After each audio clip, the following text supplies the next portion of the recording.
Good afternoon, everyone. I'm going to address the elephant in the room, everyone's age.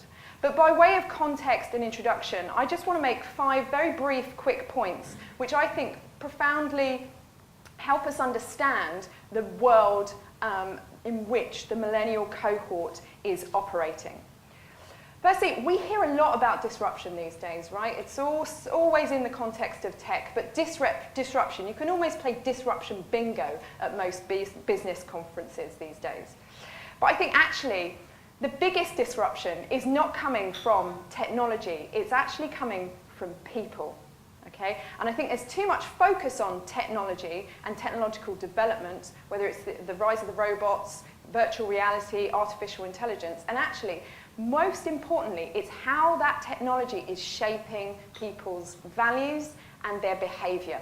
To give one example, obviously the invention of the smartphone began the fusion of work and play. You could check your work emails and you could also check your social media accounts all on one phone. What is that eventually leading to? The death of the 9 to 5 classic Monday to Friday working week. So importantly, yes, the technology is doing the disruption, but it's actual people that are changing behaviours, changing values, and changing expectations in the world of work.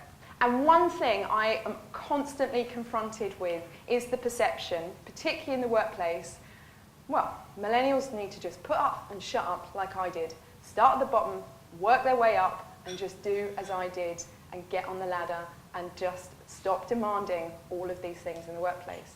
And actually, that's a great, I think, intensely short-sighted way of viewing the millennial workforce. The second thing is we are now operating in a multi-generational society, okay? So there's no point in focusing just on millennials.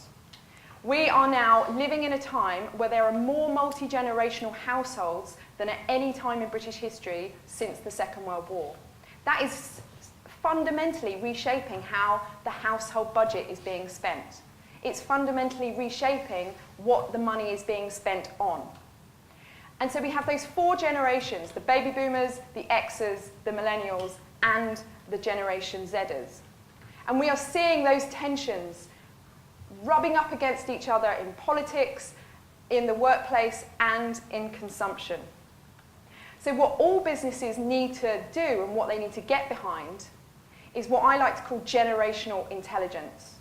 Generational diversity within a business is as important as gender diversity. Understanding the skills, the values, the behaviour, the expectations of all 4 generations within your business is as important as understanding the gender and ethnic diversity within your business. The third point is that we're all millennials now. In a sort of the last 5 to 8 years, we have developed, mostly through the invention of the smartphone, but other ways too, millennial type habits and millennial values. It is baby boomers who have already been said to upload the most to Facebook. Anyone under 20 thinks Facebook is not cool. They're on Snapchat, Instagram. They are not on Facebook. It is baby boomers that spend the most money on technology. It is baby boomers that spend the most time in the gym. So that latte living, yoga practicing, avocado eating lifestyle that we assume is millennial is actually being experienced by the demographic that has the most disposable income right now, those pesky baby boomers.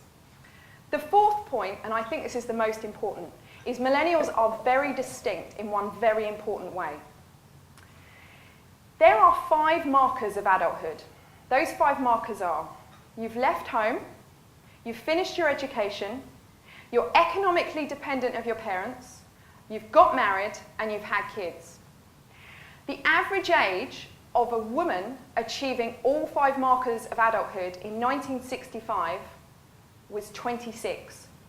The average age of a woman achieving all 5 markers today, 37. Basically, millennials are becoming adults 10 years later than their baby boomer parents.